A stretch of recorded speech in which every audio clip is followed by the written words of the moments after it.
Thank you very much for joining us. It's Friday morning here on Breakfast Central. And of course, as always, for the next 2 hours, we have some of the major conversations happening here in Nigeria, covering as many of the top news stories as we possibly can. We always, as every day, encourage you to join us and be a part of our conversation simply by joining us via social media at News Central TV and share your thoughts with us. I am Osaogie Ogbawa. And I am Olive Emodi. Thank you for joining us this morning on Breakfast Central. We thoroughly appreciate every moment that you make to be with us. We also want to ask you that you can join us on Instagram and all social media platforms at News Central TV. That's our handle, and we look forward to having more conversations with Absolutely. you. An interesting way to start the show will be, asking my beloved co-host to share with you how he began his day. I mean, we're getting to the end of 2024. I think that's not what I'm asking you. How I began my day. Do you want to share with them how you began your day? Please. Those are off-television conversations. So, I mean, there's some of the things that have come up in the news this morning. If you look at the newspapers, which we'll be sharing with you in the second half of Breakfast Central, there's many conversations concerning ECOWAS, Niger, and the allegations that have been made against the Nigerian government, and other things, which of course came up yesterday. For example, the conversations on the airstrike from the Nigerian Air Force that has led to the loss of lives. About 10 people or 11 people have been reported killed in Sokoto State. The news reports say that money has been sent to the families of these victims. Millions of naira, about 20 million naira has been sent to them as compensation for the very unfortunate airstrike. But I believe that it's time for other major conversations to be had as to what exactly might be going on with the Nigerian Air Force, because this is not the first time. The most popular one in recent times is the RAN bombing that happened in Borno State in 2015, I believe, that led to the loss of more than 100 lives, according to reports back then. Since then, it's happened once or twice, or 2 other times, and this is yet another airstrike. As much as everyone would commend the Nigerian Army and the Nigerian security agencies generally for the efforts that have been put into the fight against insecurity and insurgency, these things should not be left uninvestigated, and the value of the Nigerian life should not, simply be, be so, disregarded as so, in situations like this. I'm expecting and I'm hoping that there will be proper investigations, and whatever punitive measures, if necessary, need to be taken, must be taken to prevent this from happening again. So when you speak about investigations occurring, I agree with you. Where I, however, have an issue with, or what I however have an issue with, is who conducts these investigations. Can the Nigerian Army successfully conduct an investigation on itself? Is it not advisable that an external body is created or established to conduct this investigation? Because if there's a wrong done by the Nigerian Army, will they be fair and just enough to be able to thoroughly look within and say, okay, we messed up, we made a mistake, and these are the people that we hold accountable? You made reference to RAN bombing that happened in Borno State sometime in 2017. How many of these bombings have we come to a logical conclusion to say, this was what happened, this person gave a false directive, and this is how we can ensure that this doesn't happen again? In fact, there's a particular person who ended up getting a chieftaincy title, I believe, some sort of title, celebratory title, many years later, even though some of the reports had it that this person was behind it. I'm going to, I don't know if it's important, I don't think it's necessary to mention this here, but the question is, these investigations, is it lip service, or is there going to be an actual investigation that will carry out? I think that there's internal processes within the Air Force and within the Army. If the internal processes in the past, and I hear you and I agree, the same way we have like court martials, where members of the Nigerian Army or the police, sometimes the Nigerian Army are being disciplined. My issue is if over and over again we've seen incidences like this repeat themselves, and there hasn't really ever been any punishment. The truth is, if I know that I can do something, I can slip up, I can make a careless mistake and get away with it, then I will be able to do it over and over again. The reason why they are holding former Queen Naomi, the former Queen of the former Queen of Ile-Ife, they're holding her down, even though what she started with was a good intention, and then it's ended up in this kind of way. It's unfortunate, but it's because lives have been lost. Yep. In the same breath, if you can arrest civilians because they started out something good and in the course lives have been lost, Them, the military that is charged with protecting the territorial integrity of Nigerians from internal and external aggression, should be held to higher standards. So I agree. You know, the problem really is, you know, when we're talking about these things, we should not ignore the parts where, you know, that it should be mentioned that once in a while in a fight like this, there is collateral damage. It's painful to admit and to accept, but once in a while there's collateral damage. You know, what my view really would be is that I'm hoping that the internal mechanisms with which they investigate these things are thoroughly done, right? And if it is because of failure of intelligence, if it is because of, you know, equipment failure, if it is because they do not have adequate intelligence gathering and spotting on ground, and they need to, you know, upgrade whatever resources that they have, then those things must be done. It must be said that, you know, this happened in 2017. This happened a couple of years later, and it's going to be happening in 2024. Although the part of the report we're hearing is that some of these terrorists, they're not making it look like accidental bombing. Part of what I've seen is that they're saying that the citizens housed terrorists. And remember when Lakurawa just first came out, when the story about Lakurawa came, they said, remember the army spokesperson who said, oh, why did you not report to them when they first came in, that the people in Sokoto were housing the Lakurawa insurgents. So that's another angle to the conversation that I'm hoping that we can explore as we move further into this morning's discourse, looking at them blaming the citizens and saying that they're housing terrorists and warning them not to house terrorists in the future. Yeah, well, we'll see. I mean, we will follow up with investigations. Luckily, we have some security experts joining us this morning that would be part of, you know, these conversations, and then we can have them also expatiate further on how the internal, you know, investigations must be carried out and what the Nigerian Army, the Nigerian Air Force, security agencies generally might lack that might be leading to these things occurring every now and then. I don't buy the narrative, you know, about, you know, people housing terrorists, you know, as a justifiable reason for bombing civilian targets on ground. We've heard these things, you know, many times, and it has always been criticized. I don't think that I would cut, you know, even the Nigerian Air Force any slack for using that excuse. But we will dig in further. It's in the news this morning. I believe it's on the This Day newspapers and a few other newspapers that we'll be sharing with you this morning, and, you know, looking at what the little details might be. But aside that, there's also going to be a strain on many of the events that have taken place in Nigeria in 2024, focusing mostly on healthcare.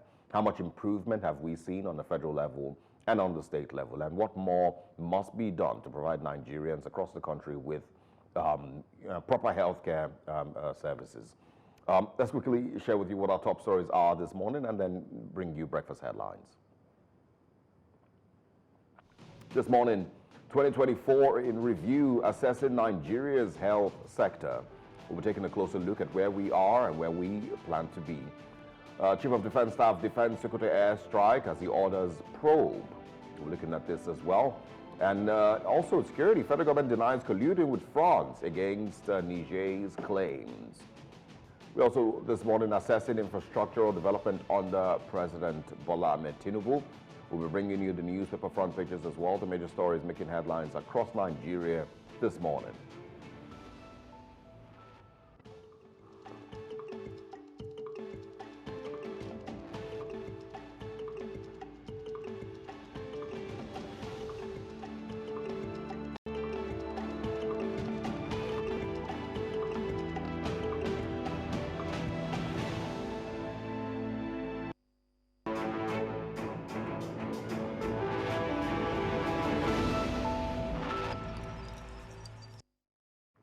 Welcome to Breakfast Headlines. At least 11 people were reportedly killed by suspected armed herders who invaded some communities in Kwande local government area of Benue State on Christmas Day. The attackers were said to have invaded Itulov, Seazege, and Inyeva communities in Nkomo district of Turan in Kwande local government area, turning Christmas joy into sorrow. A resident of now-deserted Madura Council Ward who is taking refuge in Jato Aka Lawrence Akiriba told newsmen that the attackers abducted 7 children, with the oldest being 6 years old, while the youngest 2 years of age. According to him, the attackers invaded Yav and Mbayol Council wards of Turan community at about 4 p.m., when most residents were at home with their families enjoying the cool breeze of Yuletide, killing 11, injuring scores, and abducting children, while others are still reported missing. And also, one person has died and 2 others injured in a tragic gas cylinder explosion at a vulcanizer shop in Pakungun, in a suburb of Minna, Niger State capital. The incident happened on Christmas Day, with the victims identified as Zakaria Liu, Mohammed Usman, and Umar Mohammed. Eyewitnesses reported that the incident occurred when Mohammed Usman, Baba, the shop owner, used the gas cylinder for a customer. After the cylinder was used, it was placed to be recharged.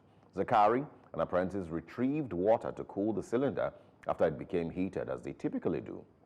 However, according to witnesses or eyewitnesses, Faisal Avuya, the cylinder exploded as he poured water in it, scattering his body.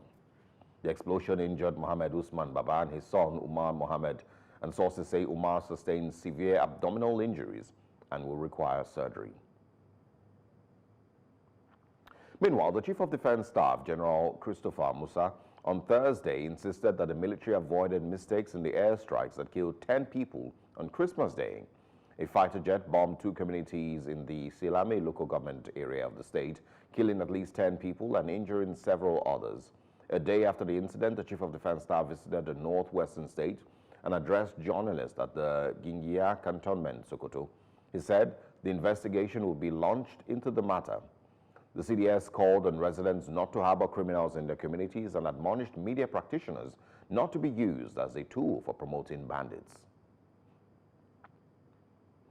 In other news, in the meantime, the federal government has strongly denied allegations made against it in a viral video by the military leader of its neighboring country, the Republic of Niger, that President Bola Tinubu's administration had concluded plans with France to destabilize his country.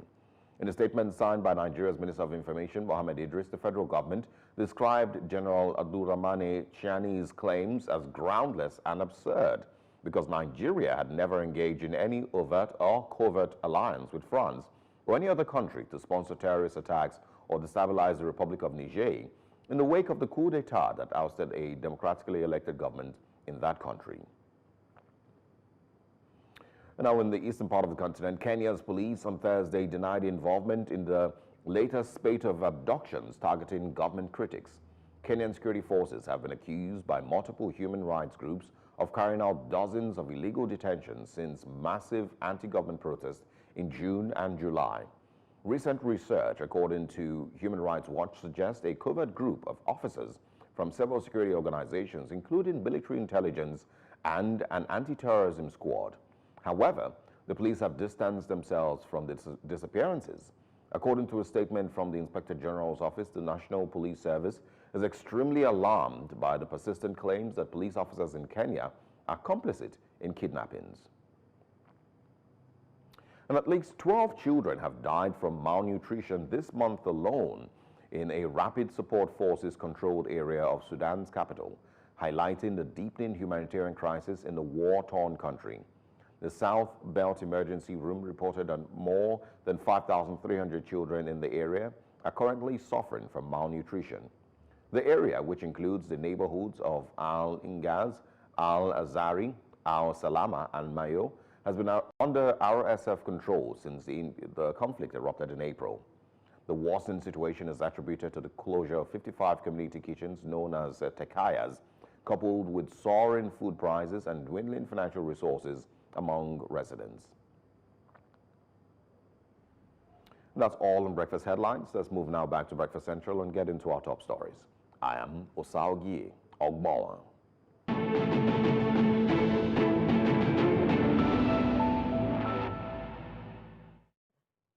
Since assuming office, President Bola Tinubu has embarked on several key infrastructure projects focusing on transportation, housing, and urban planning. In this special report, News Central takes a closer look at some of these projects and their potential impact on Nigeria's future. Our correspondent, Joshua Imari, has more in this report. All right, we will come to talk more about this. We'll have the report brought to you before the end of the show. But now let's move on the conversation to look at another story. A military airstrike in Sokoto State, Silame local government, Sokoto, definitely killed at least 10 people and injured several others on Wednesday, sparking controversy over the incident. The Chief of Defense Staff, General Christopher Musa, insists that the airstrikes targeted members of the Lakrawa terrorist group and that there was no mistake. However, the Sokoto State government claims that the victims were innocent villagers. General Musa maintains that the military followed up on intelligence and ensured that mistakes were avoided as much as possible. He also announced that an investigation will be launched into the matter. The Sokoto State Governor Ahmed Aliyu visited the affected communities and donated 20 million naira to support the families of the victims. He described the incident as unfortunate and acknowledged that the military had mistakenly bombed innocent people. Now, joining us is the Regional Coordinator for Central Africa Institute for Security Studies, Dr. Wale Ojewale. Good morning, and thanks for joining us. Thank you so much for having me. Yeah, I mean, I think first of all, this is not the first time that we're hearing of a mistaken airstrike. The most popular one is the Iran bombing in 2016-2017. It says it killed more than 100 people. There's been I think one or two others since then. What would you blame for this? Is it, intelligence gathering failures or something else? Thank you so much for having me once again. I think I would say it is becoming one too many because every death diminishes our humanity. And it shouldn't be about the trading of blames of who was wrong. Lives have been lost. And this is becoming true recurring. There's a way these things work. It works with intelligence gathering, and at the higher level in terms of the operation, it is something like a grading system in which you have earmarked areas, you have gathered intelligence, and you've earmarked areas where those attacks, those raids are going to take place.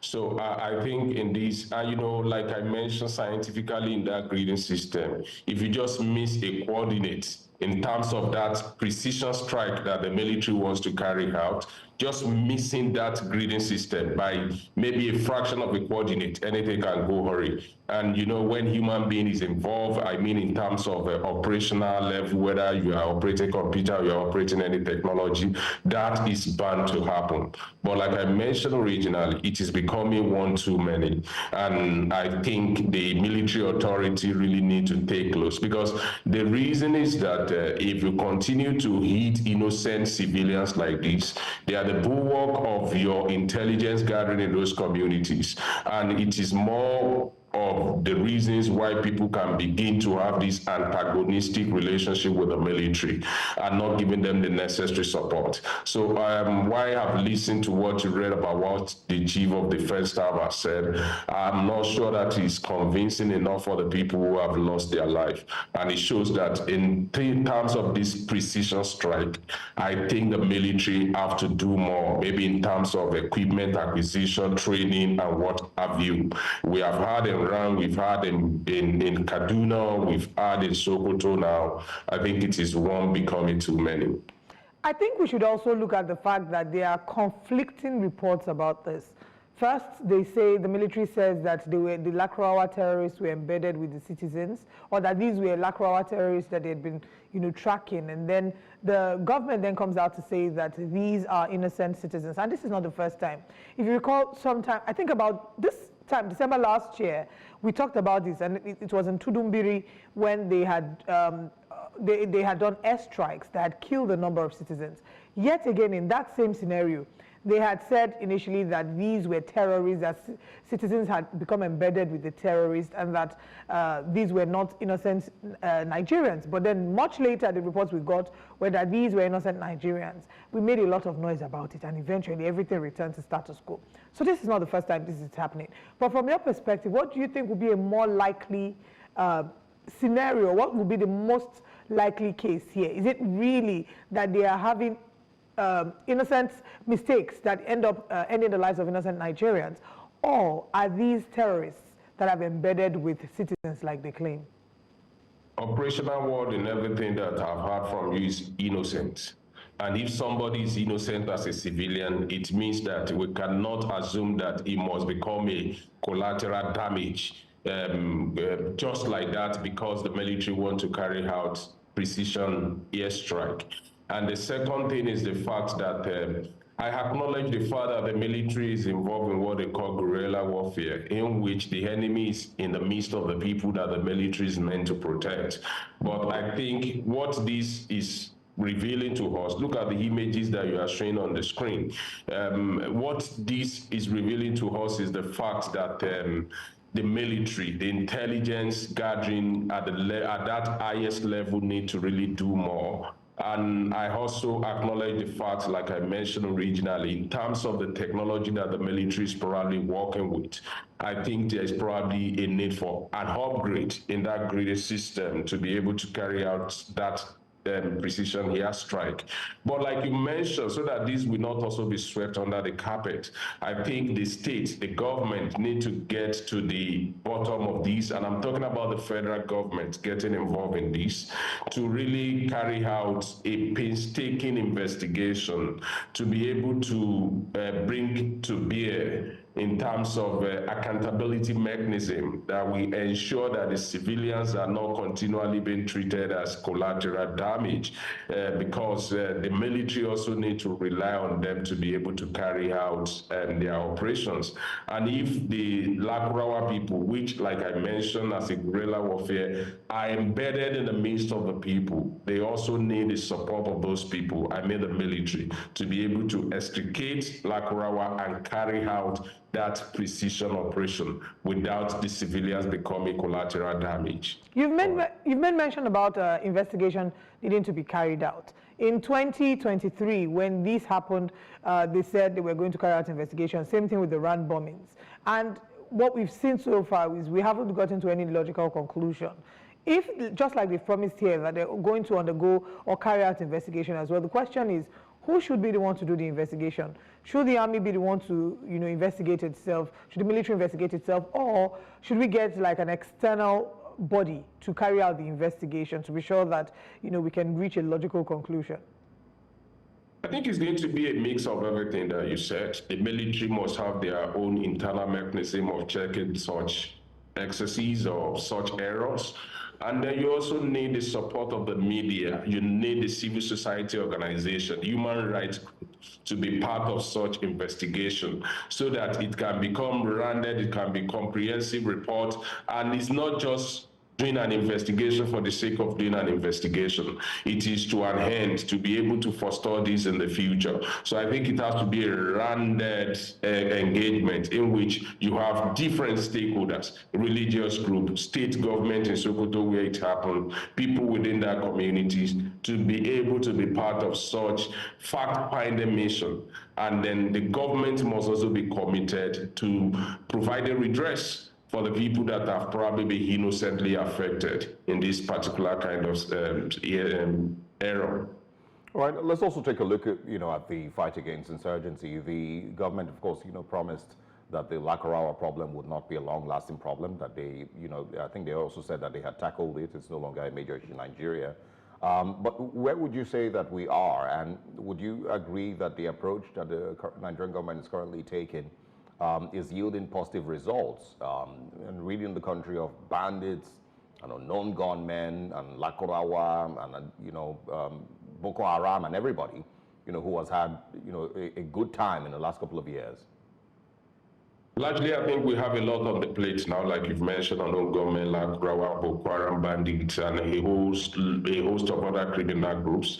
I think being someone that has been researching this phenomenon generally in the recent time, and coupled with the fact that the feelings that we are getting from the people who are on the ground, I think from the data that I'm reading from, which is our conflict event location database, I can tell you for sure that there is a drastic drop from the data that I'm tracking. And I'm not saying this to dismiss the experience of the people, because I know a lot of Nigerians are hearing us now, and people will say, oh, there's a media report, this and that. I'm not diminishing the lives of the victims of this particular security crisis that we are having in the country.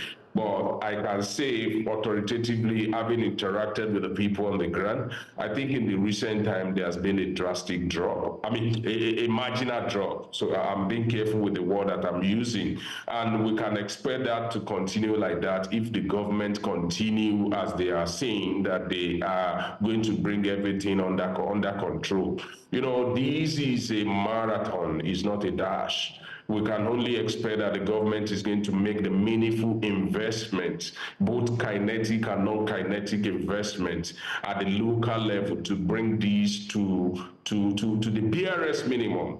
As we can say within the society. But I think by and large, we are seeing some marginal decrease, but that is not to pat the government by the back that you've done well. There is still a whole lot. Schools are not, I mean, some farmers cannot go to farm, and then some schools have even been closed for more than 2 years now. These have ripple effect and multiplier effect in the coming days, even for security in those places, because those youths become vulnerable to recruitment by those groups. So there are layers that the government needs to address, but we have to really commend the military, particularly for the excellent work that they are doing, even though there might be little errors and misgivings here and there, but we need to commend them because it's really a very difficult job to do, and they are fighting the enemies with other people that they are meant to protect. That introduces a serious complication to the fight against insurgency generally in Nigeria. Yeah, I agree with that. You know, I mean, and I always, or I never fail to commend them because many of us wouldn't, you know, be able to, you know, put ourselves on the line like that, you know, in a fight for Nigeria. But what would your advice be? Because I've always spoken about, aside the kinetic, you know, fighting, you know, and you know, airstrikes, and you know, bombs and guns. I've always argued that there's many other aspects of it that need to also come into play, and that is securing Nigeria's borders, the ease with which arms and ammunitions of all sorts get into the hands of these bandits. The financial aspect of it, you know, being able to trace the sponsors of these bandits, some of all those aspects. Do you think we're doing well enough? I've not really heard any major conversation, you know, on securing Nigeria's borders well enough to ensure that not one single rifle will pass through those borders without the, you know, Nigerian agency stopping it, cutting off these bandit groups from being able to get their ammunition. Because look at them, they have really sophisticated weapons. You can see some of them even flying drones. I've seen TikTok videos that they're flying drones. So these are not, you know, complete retards. They're very well educated. What would you rate our work so far in that regard? A lot to unpack: border security, the sophistication of the armed groups, and then what the government is doing. Let me quickly start on the note of the last point. If there is a strike, if there is an attack by the armed groups, you can be sure that that is going to gain sufficient media mileage, contrary to maybe if the state security forces have been able to carry out maybe a strategic operation or implement intelligence that they've gathered to be able to do some arrest. Those don't gain media mileage. Why am I saying that? I am privy to know that the government is getting some result here and there, but I think the challenge is that the situation is so overwhelming that even the good news cannot really gain traction. So we need to make serious investment in that intelligence gathering, because the overarching objective of government is to be able to provide security of life and welfare for the people. And if you want to do this, you need to really make significant investment in the security architecture that helps to prevent attack from happening. It is not when attacks have happened that you begin to see these people on the scene. That is like an afterthought, really. The real essence of security and intelligence agency is to be able to prevent attack from happening in the first place. So I think the states, the federal government, with the complementary effort on the part of the state, need to do enough in that regard. Moving to the non-kinetic operations, planning, programming, and all those things, is about getting the youth into schools, is about getting opportunities for them when they leave school, depending on who you are listening to. But the statistics is really unsettling when you hear the number of out-of-school children. Those are cannon folders that are turned to that become vulnerable to be recruited into the armed groups. The state government are not doing enough in that regard, particularly in the conflict theater. You still start data about maybe 50% of the girls do not even go to school at all, 40% of the boys and all those things. Those are critical areas in which I think if we want to make investment, the state government in those conflict theaters should make significant investment in that regard, and then creating opportunities for people in the agriculture, manufacturing, and what have you, in which people can be gainfully employed, because there's an economic dimension of this. And then the last issue that you raised, which I think is very, very important in terms of the sophistication of the armed groups, it tells you that the state have to be ahead of the curve, because the news that we're getting is really unsettling, which makes it to look like maybe this conflict is about to turn a corner. But I believe with the determination of the security forces, and they can do the needful to be able to ensure that these sophisticated weapons do not get into the hand of the people. And it's about border security to start with. It's about intelligence gathering. Who are the people financing them? How are these things getting into their hand? I'm not the one that will appear on this program to tell you that we have a solid border security. You really need to introduce technology in those places to be able to man our unmanned borders. Around Niger and Nigeria alone is about 1,500 stretch of kilometer, and a lot of border posts or even informal border entry point across those regions. So these are areas in which we need to make significant investment in technology to be able to protect our borders. If you do enough work in that regard, ensure that the financiers, the finance do not get to these people, ensure that the borders are protected. I think to a reasonable extent we might be able to bring this to a standstill, I mean to a reasonable, bearable degree. And the critical factor is that even if you say the finance is not getting into them, you know, they've gone to abduction in the recent time to make money. How do we ensure that the states actually plug that loopholes to be able to ensure that every form of access that these armed groups have are for terrorism financing is actually blocked sufficiently. Those are critical issues that I think are affecting the fight against insurgency or security generally in Nigeria presently. Let's still talk about financing. For a while now, we see that budget typically, the defense typically gets the highest allocation in the budget for obvious reasons. This year, we're seeing that the president has just defended the budget, and the 2025 budget apportions 4.91 trillion naira to defense and security. Last year was 3.25 trillion or thereabout. Some would argue that it's not a function of having higher allocations, higher financial allocations to defense, but the implementation of these. So would you say that so far there's been an adequate and proper implementation of these monies that have been allocated to defense and security? Or would you say that, you know, we need to keep pumping in more money and allocating more to the defense sector or to the fight against insecurity?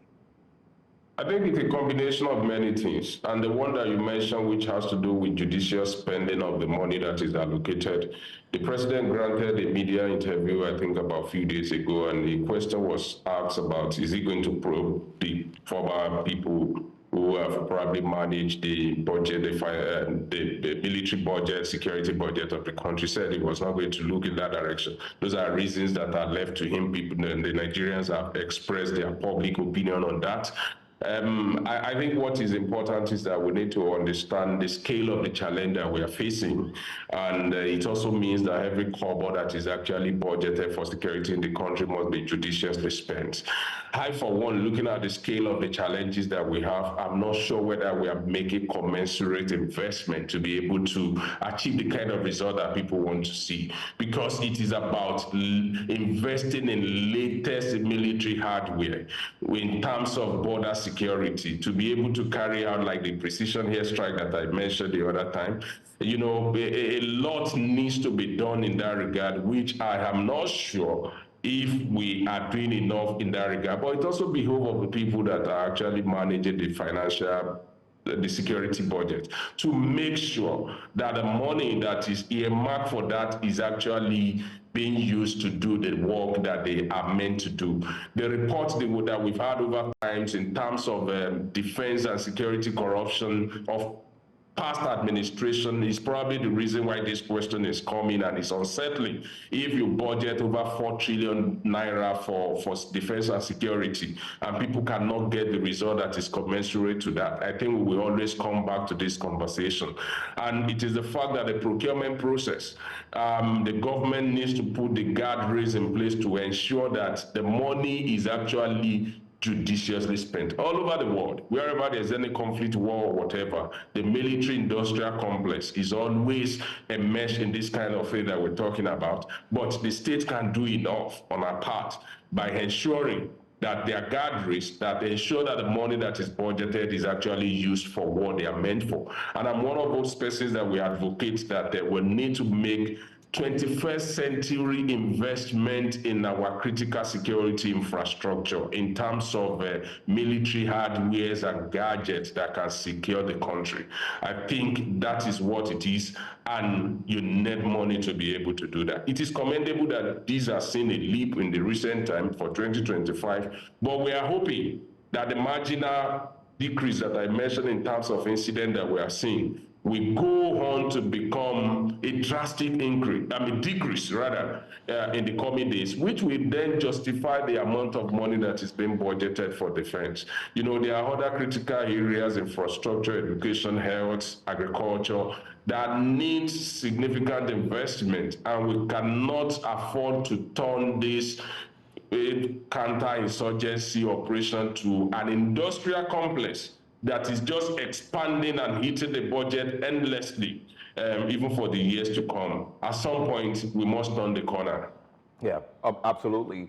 I want us to move, the conversation into something, that is also, security related, and that is the very strong accusations being made from the Republic of Benin, where, of course, they're accusing the Nigerian government, headed by President Bola Tinubu, of collaborating with France to destabilize Niger. Can you quickly share your thoughts on that? What are the possibilities that exist here?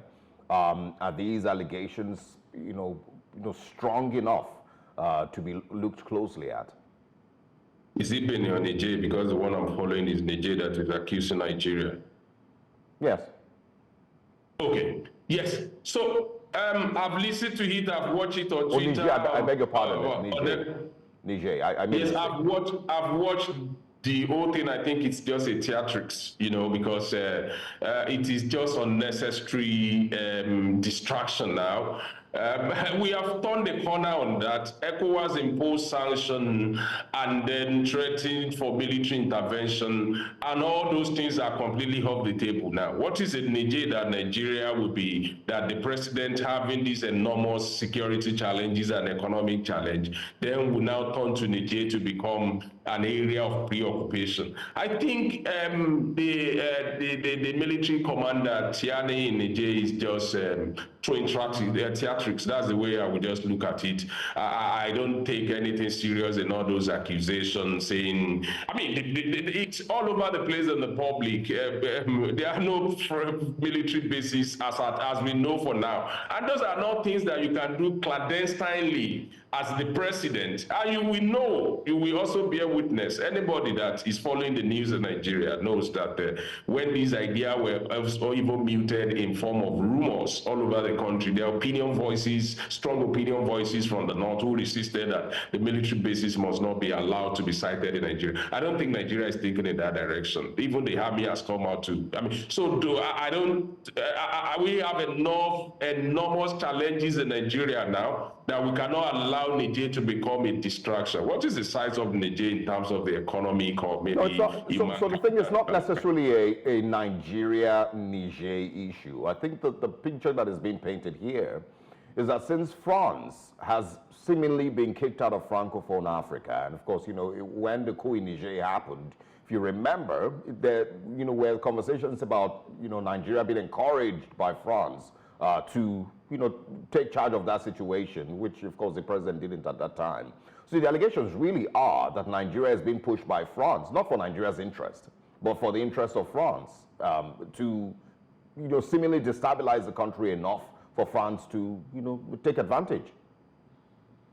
Yes, at first you describe it as allegation, and let us just keep it as allegation. But what I'm saying is that strategically, what is there for Nigeria to be getting distracted by what France is probably interested in Niger? And for anybody that cares to know, I think France for now has move on a bit. In fact, pivoting to Anglophone Africa now. I mean, the next France-African relation summit is going to take place in Nairobi. Ghana is an observer of the Francophone Union. So I think largely the reason why this is coming is because, one, the president of Nigeria presently chairs ECOWAS. The most consequential country in the region is also Nigeria in terms of military power, in terms of sheer economic size, population, and what have you. So it is implied that whatever position Nigeria takes now is seen as the overarching position of ECOWAS.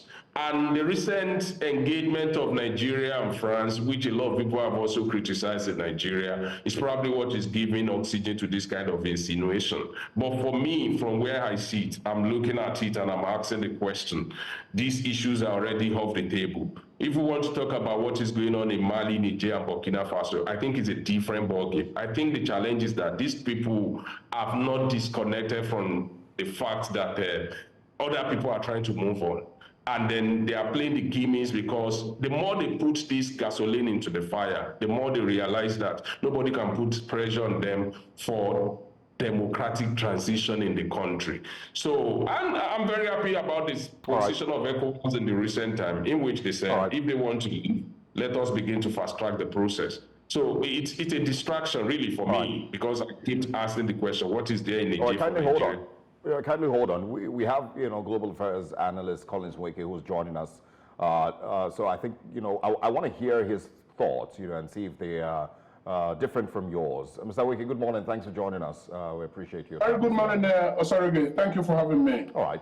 Very strong allegations being made from Niger, again, accusing Nigeria of collaborating with France to destabilize Niger. Now, the reason that this could be discarded as just an allegation, that they're just throwing tantrums, as anybody would say. But we've also seen in the past, not just in Nigeria, we've seen, covert operations being carried out by the West, destabilizing many countries, from Venezuela to, currently, of course, what's going on in Ukraine, and Russia. There's many examples to state. In Syria as well, in Iraq, many. So it's not necessarily a strange concept to hear that a global power doesn't want to get itself involved directly to achieve its goals in one country. So what they do is they set up a neighboring country to help them, do their dirty work. So the allegations from Niger, would you, say that they make some sense, even if there's not necessarily, facts to defend them? Well, the point here is that, let me actually phrase it as a question. If, under any circumstance, Nigeria was guilty of what is being accused of, would Nigeria have accepted guilt? That is the first question, and I believe that the obvious answer is no. Now, the sort of issues that, Niger has brought to the fore happens everywhere, like you cited a few examples. Now, there are rules to those games, and Nigeria has officially responded to say, sorry, this man just doesn't know what he's talking about. And we as onlookers are meant to accept that explanation by Nigerian government until Niger proves its case, until it brings, evidence to prove, the allegations that is being made. Now, will it be wise for anybody to stand by Nigeria and say, oh, no, they didn't do it? No, sorry, that wouldn't be a wise thing to do, because, of course, it is a normal practice in, covert operations, diplomacy, and all of that, to do whatever you can to protect your nation's interest. This is not a matter of morality. And so France have been acting in ways to suggest that it is now willing and actually ready to pivot a new Africa relations with the Anglophone Africa and using Nigeria as a stepping stone to that. Now, it could very well be, of course, that Niger sees what is happening and there is actually nothing really happening, but they are playing into the kind of power play that they see happening, and there might be a little bit of paranoia there. So I don't think it is wise to deny that Nigeria, as one look at that, Nigeria hasn't done anything wrong, but we can't accuse Nigeria either until there is any evidence to prove the case of Niger. All right, so now that we don't have a strong case, what do you think the projections are for what is to be expected, in the nearest future? Niger obviously has estranged relationship with Nigeria. What are expectations for how this might be resolved? Well, the only way it could be resolved is through diplomatic and political means. There is no other way. And let's not forget that if Nigeria wanted to invade Niger, they would have done that long ago, notwithstanding the outcry from left, right, and center.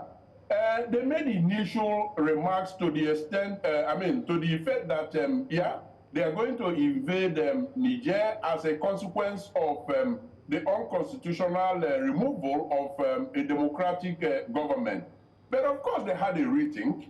And since then, Nigeria has been acting rather responsibly in the way that, it has gone about this Niger, conflict by bringing it back into ECOWAS and doing everything they can to actually respect their sovereignty, notwithstanding the fact that Nigeria has, and other ECOWAS countries have remained resolute about the fact that, sorry, we are not going to accept unconstitutional removal of a democratically elected government. So far, Nigeria has been doing well. Of course, there were a little bit of faltering here and there in terms of making a threat and not following through to it, but they quickly got their acts together and have been acting in a responsible way. So I imagine that through diplomatic and political channels, they would resolve this matter, and Nigeria should continue to act responsibly towards Niger like it has continued to do since the imbroglio. Yeah. I'm going to bring back Mr. Ojiwale, and now speak about if you remember not long ago, Mr. President and, wife, and of course, some weekend, many of the ministers, and governors, everybody went as a big happy family to France to see the French president and, wife. There were many questions asked as to what exactly this new relationship is all about. Were these legitimate concerns that Nigerians had, and what would you say, or is it out of place, rather, to assume that beyond just a friendly, meeting that, Nigeria and France had at that time, that there could have been agreements made between both countries that have not been exposed yet or have not been, detailed yet to the Nigerian people? France definitely is taking its interests very seriously. It's not, seemingly just wanting to partner with Nigeria for the sake of it. It's going to take its own interests very seriously. We all know the hand that it has played in Francophone Africa for decades now. Is it out of place to assume that there might be details in those meetings, which include security agreements that were made in those meetings that Nigerians have not been told yet by the Nigerian government? Yes, we won't expect everything to be in the public domain, and I won't deny the fact that could be overtures around that such issues. Niger can also be on the table.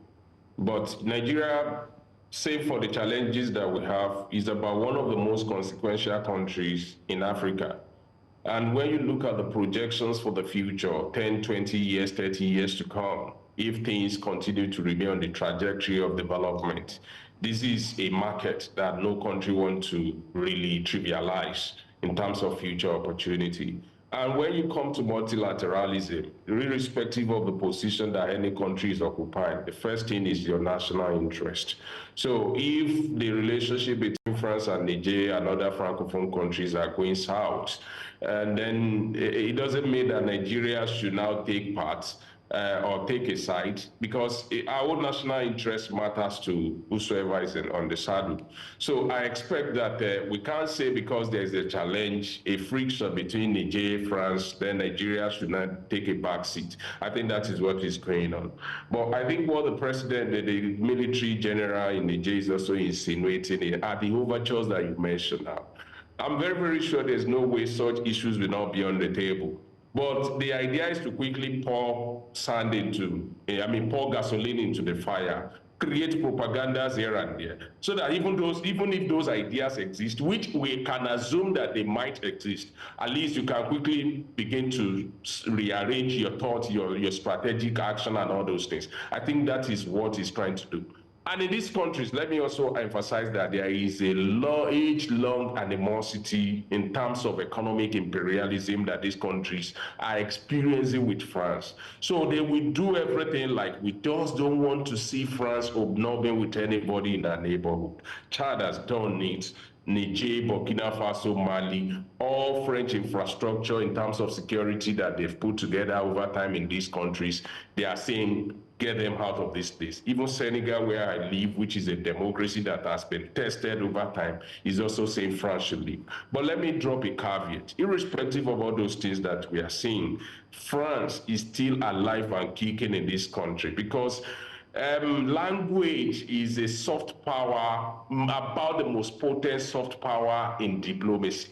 As long as these countries, their elite are still culturally tied to France, training their children, their kids in France, in terms of trade and investment, education, France is still kicking and alive in this country. What am I trying to say in this regard? Decoupling from France is not going to be a tea party.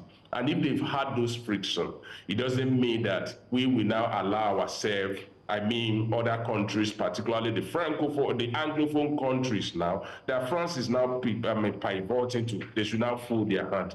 I said France-African Summit is taking place in Nairobi. That's an Anglophone country. It tells you that France is moving on and then getting his heart right to realize that it appears that this relationship is threatened and is probably going to come to an end very soon.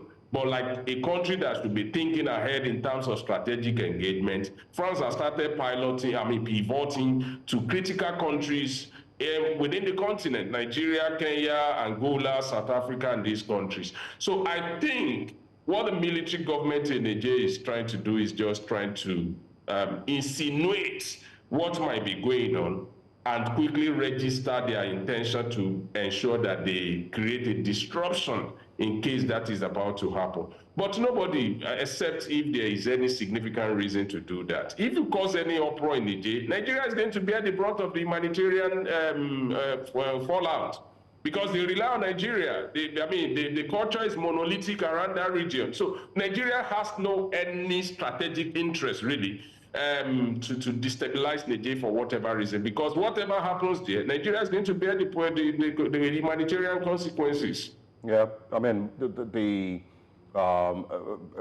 major players in the destabilization of the Middle East, when they are carrying out the orders that have been given to them by the United States and George Soros and whoever else, they don't really think at that time of the far-reaching effects that will happen in their regions. And so I'm just pointing these things out because it's not out of place and it's not a strange concept to hear that big brother is telling small brother what to do, and small brother, may not necessarily think about those far-reaching effects. They just need to play, a game. They've signed agreements. They have a bilateral relationship. What is there to think too deeply about? And of course, many people have pointed. Anyway, let's not bring that up. Olive. Yeah, I wanted Mr. Collins Nweke to maybe speak to what Mr. Jawadi had just spoken about in terms of France still having that much of an influence in some of these countries, so long as they're still speaking the French language and still raising their children in the French language.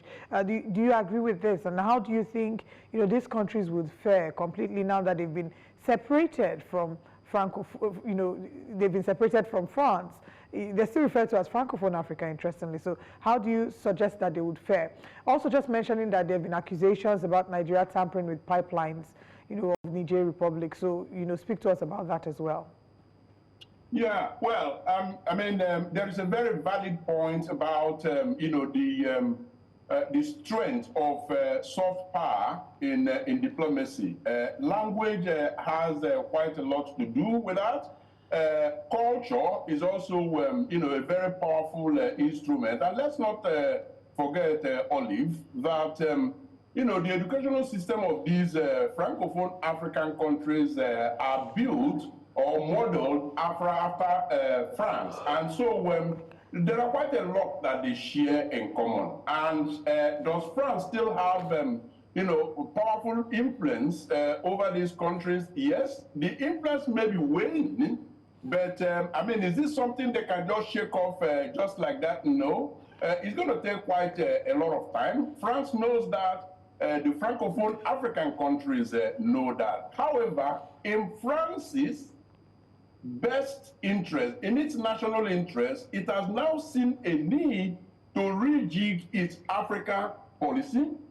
And one of the ways it feels that it has got to achieve that is to pivot a relationship with the Anglophone African countries. Of course, that makes countries like Niger a bit uncomfortable, but that in itself is not even a given, because don't forget that just as France has that powerful influence over the Francophone African countries, the UK has the same influence over the Anglophone African countries. If you also add to the mix the the second scramble for Africa ongoing at this moment with Russia, even Turkey, and a host of other countries, trying to kind of redraw the geopolitical map, then you see that France actually is up for a very, very big, competition.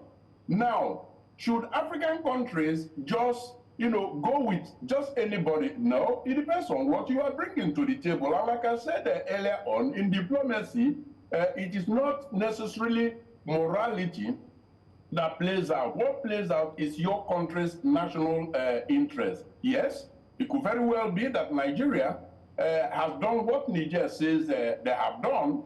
If it is in Nigeria's best interest, as long as they do not kind of allow the imperialistic tendencies that France has, exhibited over the years towards the the Francophone African countries.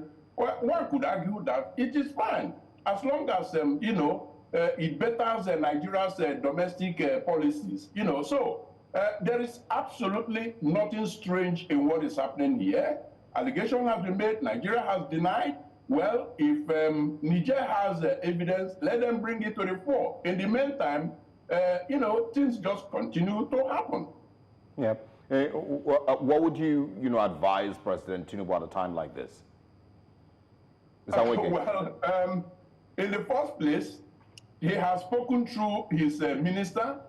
I think he has to stay away from it personally. It's not out of place for him to be asked one question or the other, maybe by foreign journalists and all of that. I think the wise thing is to refer to the statement, the official statement already issued. He should continue to provide the leadership that he has been providing in ECOWAS. He has also been championing a whole lot of international policies that favors Africa. Take, for instance, the fact that trade tariffs are tilted against Africa. This is something he's been championing.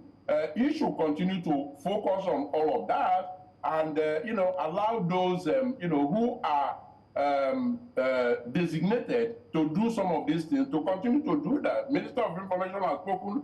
Minister of Foreign Affairs has his own role to play. So President Tinubu should stay out of it. Focus on his, role as Nigerian president and the chairman of ECOWAS. I think we should also pose the same question to Mr. Joali. Yes, I think the best thing is just like Mr. Nweke mentioned, like I mentioned earlier as well, Nigeria has enormous challenges at hand that we cannot allow this new layer of distraction to be added to it. And two things here, which I think should be the operational framework with which the president is going to respond to this. You ensure that you do not have quarrel with your neighbor. It's very, very important because of the potential consequence in this regard. And we are having this conversation as well because of the fact that for some decade, I think Nigeria foreign policy has gone into limbo. We are not able to exert the kind of influence that we exerted in Liberia, Sierra Leone, maybe because of the internal contradictions in the country. Nigeria is supposed to be an hegemon within the West Africa, at least. And the implication of that is that if we are standing on that pedestal, some of these things that are coming from Niger would not even be coming in the first place. So what is the point? Let us continue to strengthen our foreign policy architecture, dominating the landscape in science, in education, in every area, in technology, and then to be seen as a rising star within the region. As long as you build your foreign policy around those issues, and you are seen as a leader in the corridor. Some of these countries like Niger that are doing all these things and then trying to drag and distract Nigeria, and they will not have a place at all on such issues. All right, well, Ole Ojewale and, of course, Collins Weke, thank you both for joining us this morning and for spending a little part of your holiday with us. We wish you a very, very happy or Merry Christmas and, of course, a Happy New Year in advance. Thanks for your time. Thank you so much. Thank you for having us. Absolutely. Have a great day. You as well. All right, we've had a pretty interesting hour. Let's quickly share with you a recap of some of the things we've spoken about here and also let you know what is coming right next. But before that, a military airstrike in Sokoto State's Salami local government area reportedly killed at least 10 people and injured several others on Wednesday, of course, which is sparking a lot of controversy over the incident. We spoke about this, initially. The Chief of Defense Staff, also has reacted to it, and so has the Sokoto State government. But let's quickly share with you a report from other issues that have happened in the last couple of weeks from our correspondent Joshua Marai. Assuming office, President Bola Tinubu has outlined an ambitious plan for infrastructural development across Nigeria, with a focus on transforming transportation, housing, and urban planning. His government has rolled out several key projects aimed at addressing the country's long-standing infrastructural challenges. One of the most prominent has been the rehabilitation and relaunch of the Abuja Light Rail, a project designed to alleviate traffic congestion and offer a more efficient public transportation system in the nation's capital. The Abuja Metro was inherited by my administration from my predecessor. It was first commissioned in 2018 for public use, but this is not to be. COVID-19 struck. The train service was abandoned, vandalized then, disused and abused. Another major undertaking which has generated diverse reaction has been the commencement of the construction of the Lagos-Calabar Coastal Road project. This promises to link vital southern cities, enhance trade, and increase access to critical ports. However, the project has faced significant delays and raised concerns about its environmental impact and expected funding, sparking debates about its long-term feasibility. We instituted an action in the Federal High Court challenging the award of the Lagos-Calabar Coastal Highway, the process for award of the contract. We expect the courts to essentially examine our case. What we are saying is that due process was not followed. This is a multi-trillion contract. There was no competitive bidding. It was awarded on a single source basis. We feel that this is in contravention of the Public Procurement Act as well as the Environmental Impact Assessment Act. President Tinubu also launched the Renewed Hope Housing Project aimed at tackling Nigeria's massive housing deficit. The initiative seeks to provide millions of Nigerians with access to affordable housing, offering solutions to urbanization challenges while promising to improve the living standards of citizens across the country.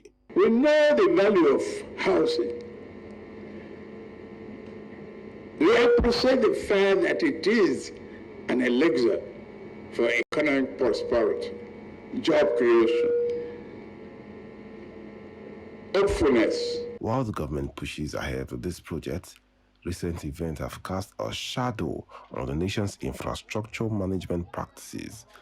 The collapse of the Alo Dam in Borno State sparked calls for more accountability and better maintenance standards in the management of infrastructure, especially national ones. The preparation of this report was conducted in collaboration with the National Committee for the Assessment of the Integrity of all Dams in Nigeria. We collected extensive data, conducted interviews, reviewed maintenance records, and examined the dam design and construction. In addition to this high-profile project, the Federal Capital Territory has seen considerable road development. Under President Tinubu's administration, the FCT minister has overseen the construction of new roads, bridges, and other initiatives aimed at addressing traffic congestion and improving Abuja's overall infrastructure. Infrastructure is key. It is the basis for development. Before you can start thinking about doing something else, number one, you need good roads to be able to move around. You need good roads to move around. Before, if you have issues, security issues, security men need good roads to be able to get to you quickly. Even if you have health issue, you need good road to be able to get to, for people to be able to take you to a hospital. However, as promising that these projects are, they are not without their challenges. People are suffering. The president is having sleepless night how to help the people. And then we give people jobs and they are telling us stories. There have been jobs awarded by this ministry in the past, money paid. Then the contractors help the money. Oh, there is insecurity. From environmental concerns and land acquisition disputes to questions surrounding the sustainability and maintenance of key projects, there's still much work to be done. In Abuja for News Central, I am Joshua Imarayi. And here on Breakfast Central, we will continue to review the policies made by the current administration, following up with the developments that have been made in several sectors and holding the government to account of the promises that it's made. Let's share with you a recap of the top stories we've looked at this morning and also let you know what's coming up next. This morning on Breakfast Central, CDS defends Sokoto Airstrike. Orders probe. We're joined this morning by Mr. Wale Ojewale and Collins Nweke to look at this. And federal government denies colluding with France against Niger claims. Away from that, we assessed infrastructural development under President Tinubu. Joshua Imarayi brought us that report. Now let's share with you what's coming up next. Coming up next, 2024 review assessing Nigeria's healthcare sector. And also the newspaper front pages, what are the major stories making headlines across Nigeria this Friday morning? And also, what are our top stories of the week?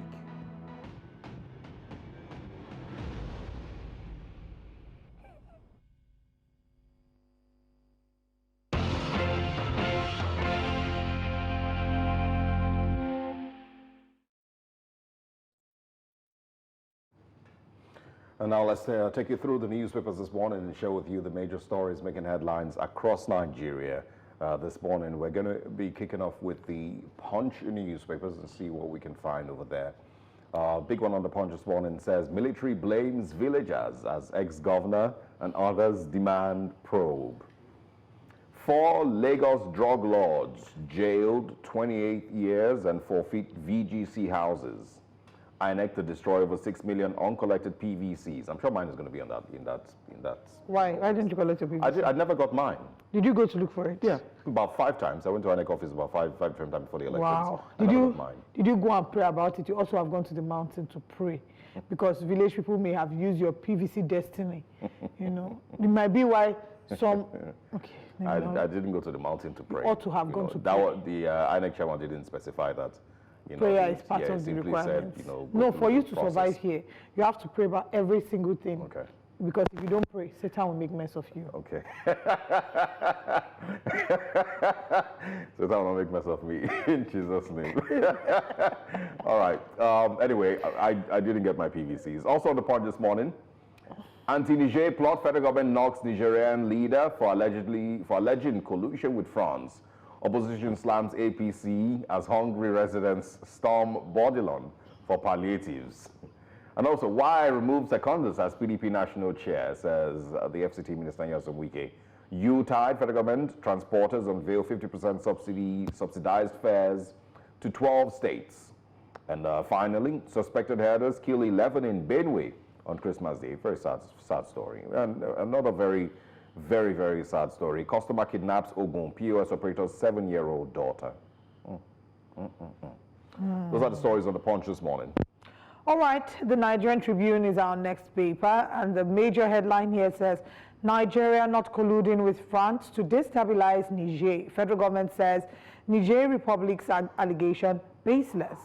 At the top, we can see Adeleke Pardon's man sentenced to death for stealing fowl. This is even so embarrassing that we have this kind of story in the first place. That one is sentenced to death for stealing fowl. So now the governor has pardoned him, and it's made the headlines. It's a very, very unfortunate place that we are. When we're looking at human rights in Nigeria, it shows you how very bottom barrel we are. That we are, that we found ourselves to be seen in a situation where death sentence for stealing fowl is a conversation. Amnesty International will cringe.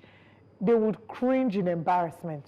And this is, in a time when countries are still fighting against the death penalty, capital punishment. Yeah. Exactly. Anyway. Nigeria is still one of the countries in Africa that hasn't abolished capital punishment. But a number of people have been on death row for the longest time. I don't think that there's been like an execution in recent times. People have just been on death row for the longest time. I have achieved 90% of my promises to Ekiti people, says Oyebanji. Ekiti people fall out. Please come and confirm. Jigawa governor loses son a day after mother's death. So that's what's sad. Faragot's FIRO office in Lagos. PDP faces fresh turmoil over national secretary dispute. Navy intercepts boats laden with 100,000 liters of stolen crude oil in Ondo. 4 drug lords get 28 years in jail, forfeit houses, 67 million naira, $50,000 to federal government. Man slits friend's throats after robbing him of 200,000 naira at burial ground. This sounds like the kind of stories you see on that TV show that we watched growing up, Nkombe. Like, you didn't watch it? No. Like, it was a show that highlighted stories that you would consider very unbelievable. Things we would typically say happen in African magic movies that sometimes you say, oh, these are not, this can't happen. How do you explain the level of, and I can't call this poverty. Poverty can drive you to do certain things, but you decide to slit a friend's throat and rob him after robbing him of $200,000 or 200,000 naira. It doesn't make sense. But we'll move on to our next paper this morning. All right. Moving on now, that This Day newspaper's up next. It says here, federal government, Niger attempting to blackmail Nigeria over ECOWAS stance, says it is doomed to fail.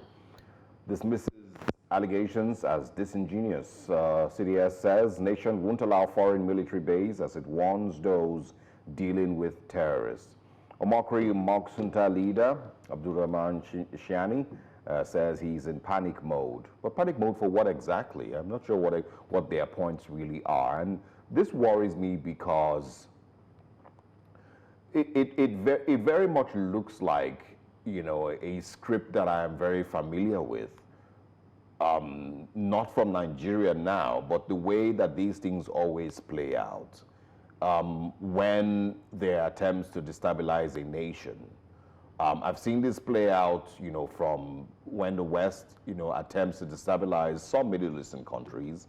It's pretty much the same script, which is you start some covert operations, with a neighboring country. You start to fund some terror groups. You start to fund, some, false flag, attacks here and there. And of course, those responsible would outrightly deny. They will say that you are daydreaming, you are talking nonsense, you have no facts to prove this and that. But it always plays out that way. And, you know, eventually, a couple of years later, it turns out to be true. The person who was pointing these things out eventually turns out to be right. But at that time, it is very likely too late already. And there's too many examples to point out. And that's why, you know, it worries me. It's not saying that this is necessarily true. I don't, you know, just like our analyst had said today, the Nigerian government should, or Nigerian junta rather, should bring proof if they have any. But it just, you know, rubs me off the wrong way. And it worries me because, again, I've seen, you know, I'm seeing almost a mirror image of what I've seen, you know, in other countries play out. But we would, you know, we'll see how this one plays out rather. Bauchi governor tax reform bills favor one section of Nigeria, shortchange the north. And again, 4 drug lords get 28 years in jail, forfeit VGC houses and large cash. I think those are the big stories on This Day newspapers this morning. All right, let's go to the final paper, the Daily Trust. On the front page here, Niger Republic raises fresh allegations against Tinubu's government. They are baseless, Information Minister says. Northern groups urge National Assembly to probe Chiani's claims. Border closure has worsened on poverty and unemployment in the north. 11 killed in fresh attack on Benue community. Alleged 1.3 trillion naira fraud. EFCC detains Delta Accountant General. Kano market short for harboring criminals, prostitutes. Sokoto Airstrike. I saw my parents, brothers burnt to death, survivor says. This was a very harrowing story to read. Now, we talked about this. I'll come back to talk about it shortly, but let's run through the headlines. Telecoms lose 35.4 billion naira to fiber cable cuts in 1 year. And finally, greed collapse, liquidity crisis, vandalism dogged power sector in 2024. This Sokoto Airstrike story was reported by one of the survivors had, on the conditions of anonymity, granted an interview to BBC Hausa where she explained watching father, mother, and 3 younger siblings being burned to death. They said they had finished their morning prayers and they just noticed planes flying over. Before you could say Jack, you know, the bombs were dropped and everything was up in flames. So she watched her family burn to death and could do nothing about it. And I can't imagine the grief and the trauma that this person would have to process. 10 people, 10 innocent Nigerians have lost their lives. Livestock has been killed.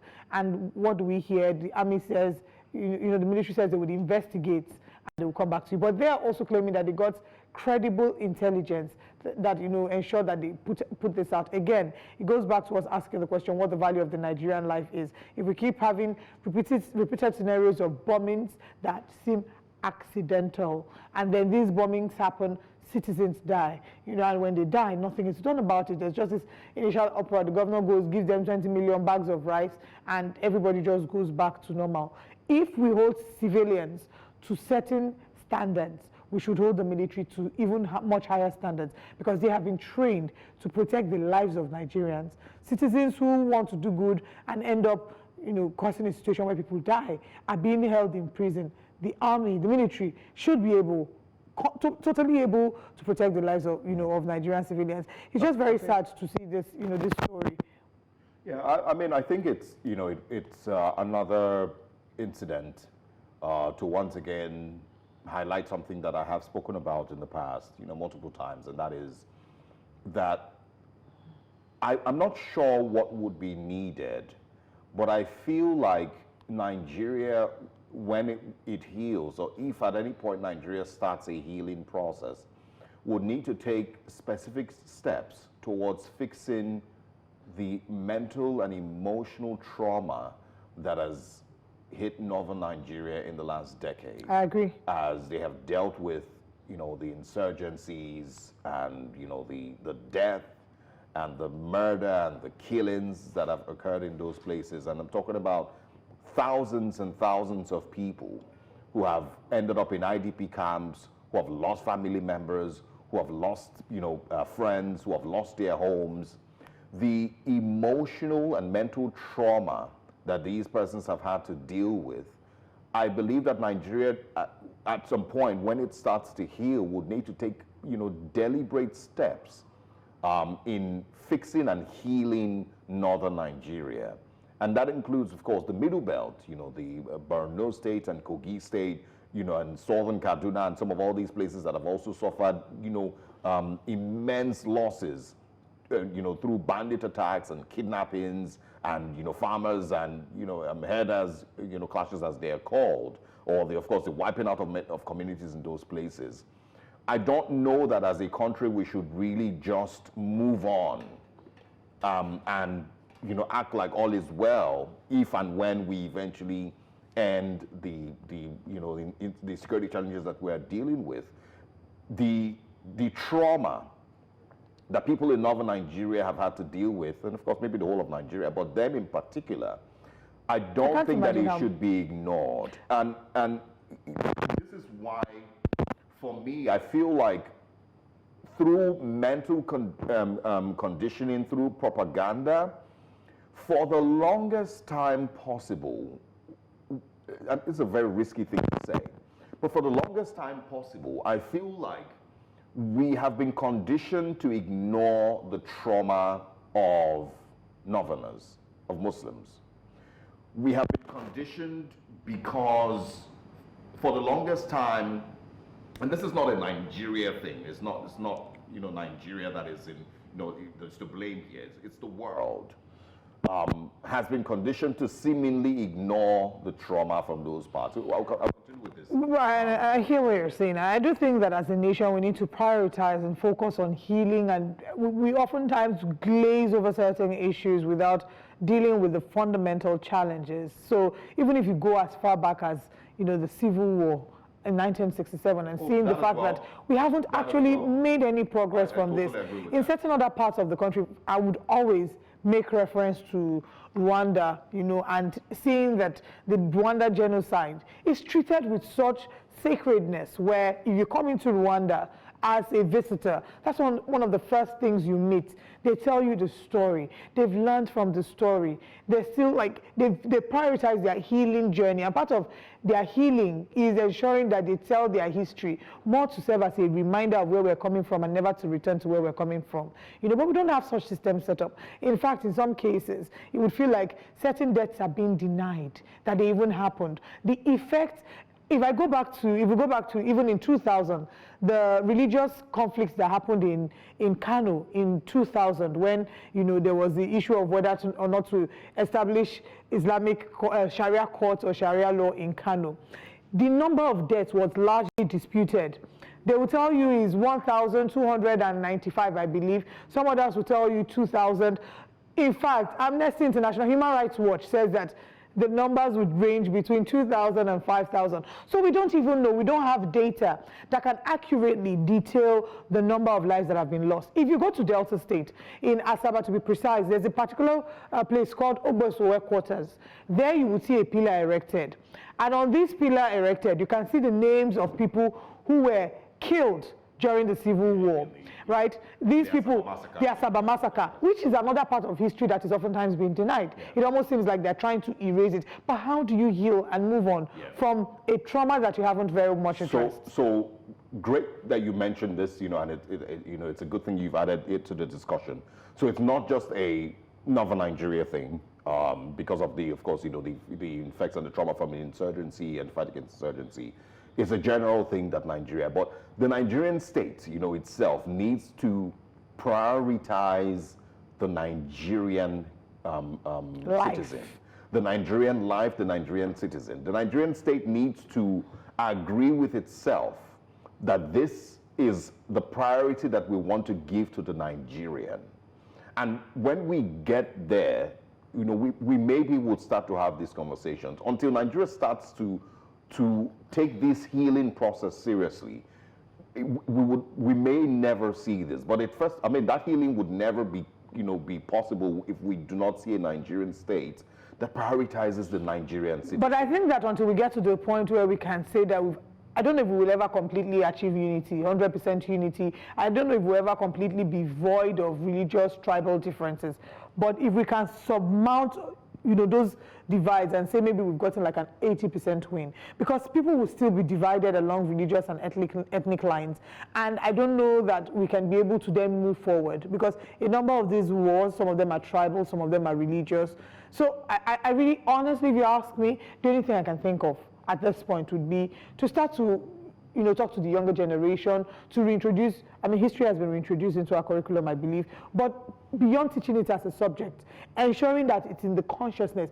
If the people, have you sat down with I'm sure you have, sat down with your parents for them to tell you about the Civil War and how gruesome it was? I sat down with my grandmother, and when they shared some of the stories, I knew that I would war never see this. War generally is one of the worst things that could happen. Anybody should live through. Yeah. And it's everybody would tell you this. People who fought wars across the world will tell you this, and that includes even the soldiers themselves that go to war. Exactly, the trauma, the PTSD that they're dealing with. It's one of the worst things that you can experience. Even in the fight against insurgents, coming back to that, those who don't even live there directly. So there are people who have family members there. I remember once in a house fellowship, somebody raised a prayer point and said, please pray for me. My family sent a message to say that there were shootings all through the night. So the trauma of not knowing if tomorrow you call your family members and they won't pick up, but it's a lot. Again, it starts with me reminding the Nigerian government and Nigerian people that there needs to be some level of healing. Whenever all of this is over, if and when all of this is over, if and when we find a government in office that understands the priority it must place on the Nigerian state and the Nigerian citizen, if and when we find ourselves a government that understands the need to unify Nigerians and not continue to divide Nigerians along tribal and ethnic and religious grounds because they want to win elections, if and when we find those things in place, then we might start some process of healing for Nigerians. Because again, the trauma that Northern Nigeria and people in those regions have faced in the last decade is unimaginable. And pretty much, the same thing. If you look back to the Civil War, like you mentioned, all that healing needs to happen at some point in Nigeria's history. We will not be able to just continue to move on just like that. Right. Well, so it's not even just that. Even the NSAS will be another healing the Nigerians, and another thing. All of it. Everybody can point out their own particular incident, and say, you must remember my own. But the Nigerian state itself needs to take those steps, so we don't do it. Everybody will have their own trauma. There's one story that I saw. I don't know if we have time to take it. It's still on the Daily Trust. Kano market shut for harboring criminals and prostitutes. I looked into the details of the story. It turns out that they've been given the 1st of January to leave because they say that the market has become a den of adultery, homosexuality, and all such immoral matters, including criminal matters. So as a result, they need to shut it down until they can ensure that these immoral acts, they say, in fact, even married women were highlighted as to being involved in these immoral acts. And whilst I understand, they say that their worry is all these actions, how it will affect children that are being brought up within the region if a lot of immorality is, permitted in the market. And I get where they're coming from, but my thinking is how this will impact the livelihood of people who have to earn their daily living from the market. There will be people who, they have to go to the market every day to be able to feed. So if the market is shut and if they've been all asked to evacuate the market by the 1st of January, what alternative measures, which is something we do in Nigeria, we reel out policies, and there's no backup plan to mitigate or cushion the effect of the hardship it would inflict on citizens. So do they have a plan B? There's no new date announced. No new date has been announced for the market to be reopened. So it's almost like telling you to go home indefinitely. When we are ready, we'll let you know when to come back. And I don't know that that's healthy, because it's not everybody that's involved in criminal activities here. Not everybody is involved in adultery and homosexuality and all the immoral acts, that the region frowns against. So how do we then impose that on everybody who, in some cases, some people have to bear the brunt of something they have no knowledge of. Absolutely. Anyway. But once again, to start, I think one of the stories that we started with, which is the Niger Republic and its allegations against the Nigerian government, just to once again reiterate, that it's not necessarily a strange type of allegation. And these things have happened all over the world. They have happened in very many cases, that you may not be aware of. Countries have been destabilized from within and from the outside by players far, far away on a different continent. These things happen, and it's not out of place. And so, Yes, we encourage the Nigeria-Niger relations, to be fixed. We also, of course, would say that if the Nigerian leadership has proof, then it should share. If not, then it should, of course, shelve these allegations. We hope that, of course, these things are put to an end. I'll share my thoughts maybe next week if these things, of course, continue to exist. But let's go on a very short break. When we come back, we'll be sharing with you what our top stories are this week. And, of course, just about to wrap up the program.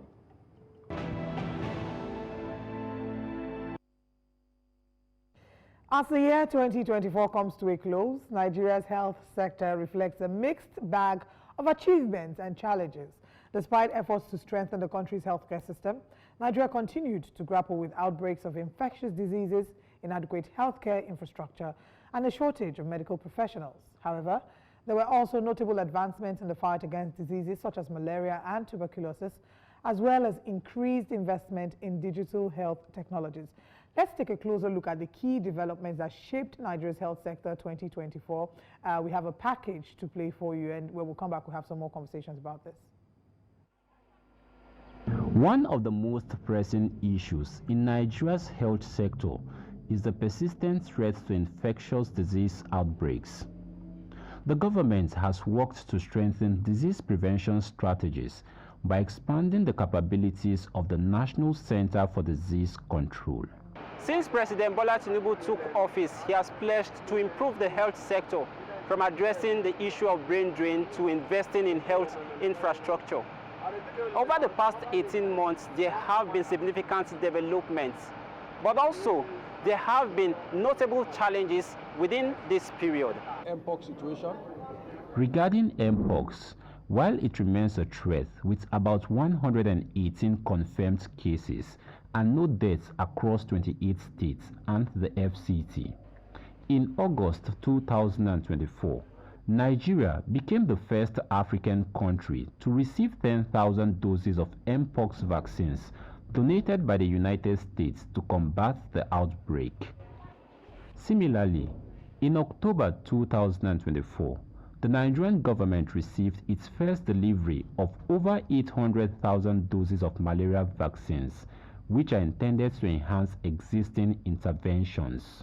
We actually saw COVID really talking around how do even people access vaccine. We know the likes of South Africa couldn't even have, which have developed economy than us. I think the minister and also his team, you can give them an edge that they are actually doing something in that regards. Despite these efforts, diseases like cholera remain persistent.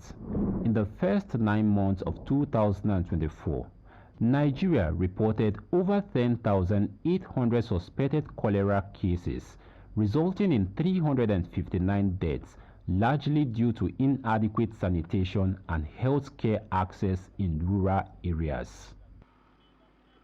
According to UNICEF data, Nigeria's maternal mortality rate witnessed an improvement, with 41 deaths per 1,000 live births, with 1,047 deaths for every 100,000 women who gave birth in 2024.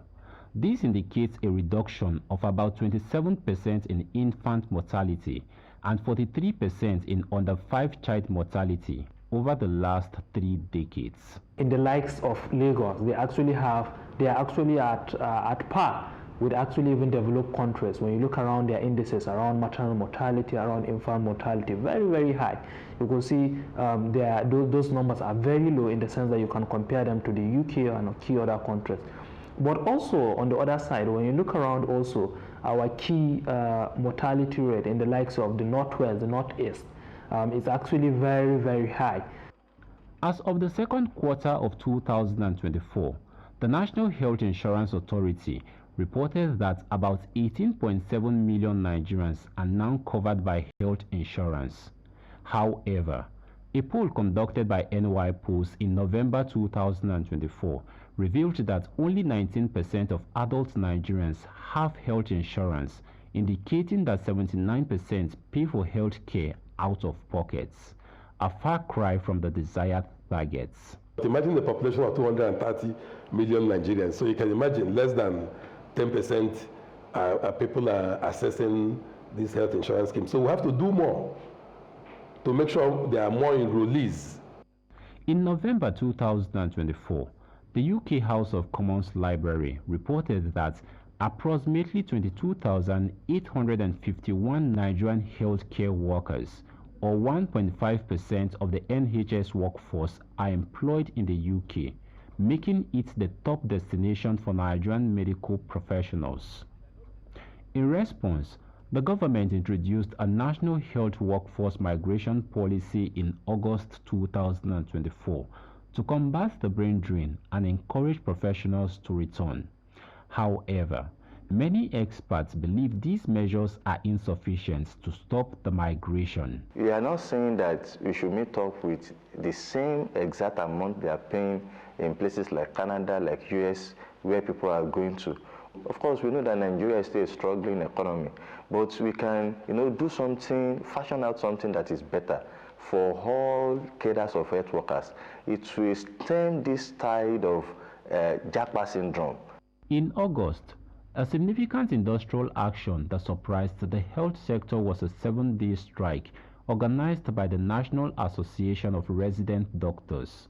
They were demanding the safe release of their colleague, Dr. Ganiat Pokwola, who had been kidnapped in December 2023, an incident the federal government described as disappointing. If doctors keep on working and then we get abducted every now and then, for one who has been abducted, you don't know what the person's fate is, you don't know what the outcome is going to be. And then we keep on working, that means that the environment is not conducive. After spending 10 months in kidnappers' den, Dr. Pokwola was released in October 2024.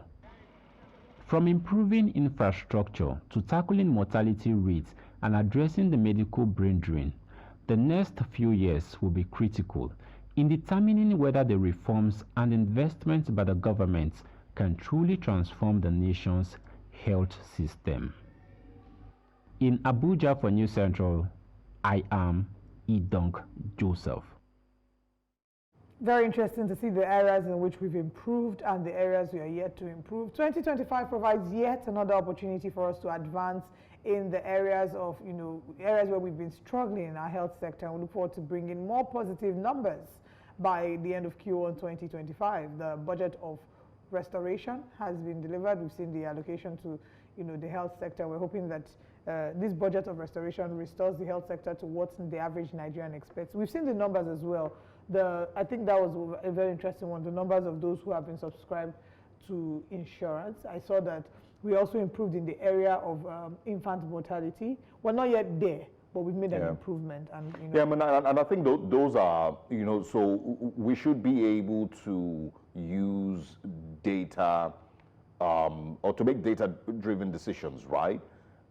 If we're talking about an improvement in healthcare, these are some of the things that we should be able to look at, infant mortality, maternal mortality, a fight against polio. There was a time that we were celebrated for ending polio, and then a couple of months later, there seemed to be another, reemergence. So these are some of the things that, we should be able to look at, when rating the Ministry of Health.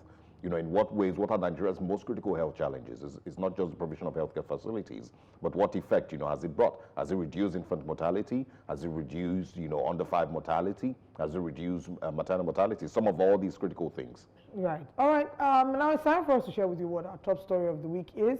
Several stories have been looked at, and my top story would definitely be the possibility of the introduction of Sharia court into southwest Nigeria and Oyo State to be in particular. The governor of Oyo State has said that he will stick to whatever the law says, and that if it is constitutional, he will abide by it, but if it is not, he will definitely kick against it.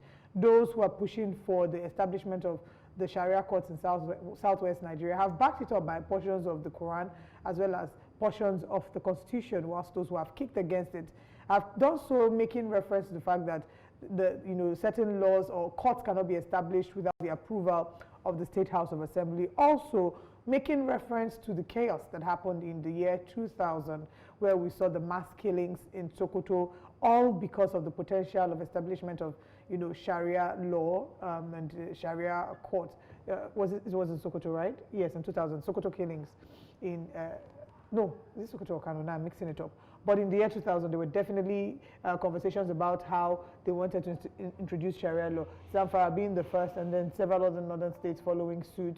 And the question was, why should we all be bound by the Sharia law? It's a secular state, we're a secular country, secular states within the country, and we should not be bound by this religious guidelines. So we've seen different people support and kick against it, but there have been largely public outcry against it. The potential establishment is scheduled to happen in January, but we'll see how things turn out. All right. And my top story for this week, has to be the presidential media chat. I don't know why you were by Mr. President. A couple of things, about it. First of all is the, those who are saying thank you to Mr. President for finally granting us media chat, which is weird, because again, that should not be a thing that we need to be grateful for. But we found ourselves in that situation where the president, can decide, that he is not going to have any media chat for a year plus, 2 years maybe. And, there's nothing, nobody can complain about it. But so people, first of all, were thanking Mr. President for granting, the citizens media chat. But, looking at the media chat itself, I think there was also somebody who was commending Mr. President, and saying that, when he showed up for the media chat, they didn't send questions prior. He just showed up like that, and it was the first time that they were seeing him. One of the journalists who was there, it was the first time that they were seeing him. That before they started filming, which again, is a little strange. Because I've constantly said that we must improve on the quality of governance and quality of people who hold the seat in Aso Rock. Because if we did, it should not be a thing to commend Mr. President for. That we didn't send questions first.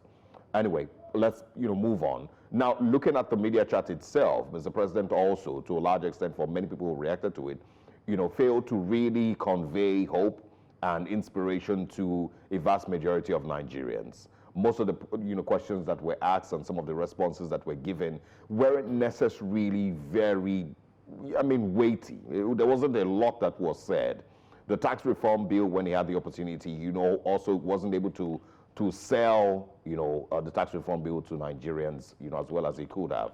And so those are my reactions to it. Unfortunately, we're out of time, so we need to. No, it would have been nice if you continued reacting. I thought you would keep reacting to it. So, but it's a general feeling, about it. Most people are only grateful that he showed up, not because it was exceptional. He said anything of, really exceptional. Your reaction has been duly noted. Thank you so much for joining us this morning on Breakfast Central. It's time for us to head out of the studio. We'll be back again on Monday. Remember, Breakfast Extra continues tomorrow and follows up with some of the stories that we have been looking at over the course of the week. We'll be back again. Enjoy your weekend. Do not drink and drive. Ensure that you turn up with sense. I'll see you on Monday. I'm Olive MOD. And I am Osaugi Ogbawan.